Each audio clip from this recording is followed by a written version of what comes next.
Dal Parco del Delta del Po al Lido di Venezia in bicicletta. Al via i lavori del secondo lotto della Ciclovia Vento, uno dei 10 percorsi di interesse nazionale, di cui 5 che attraversano la nostra regione.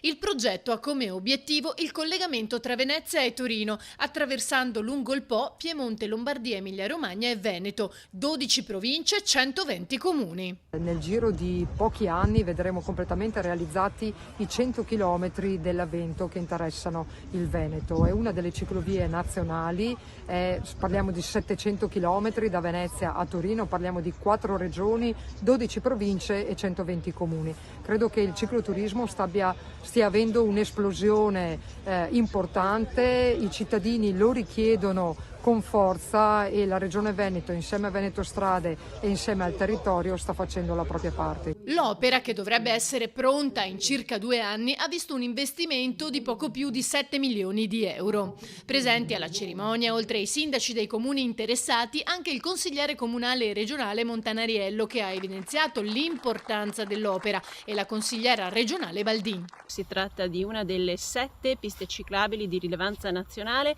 che verranno realizzate sul nostro Veneto, quindi un'opera assolutamente primaria per l'importanza a livello turistico e di mobilità. Un'opera che va sfruttata quanto prima, speriamo che i lavori possano iniziare e terminare anche prima dei 2 anni. Ci auguriamo che questa possa essere l'occasione per partire finalmente con i lavori dello sbarramento del Cuneo Salino e di conseguenza del ponte sul Brenta, perché il percorso ciclabile passa proprio da lì.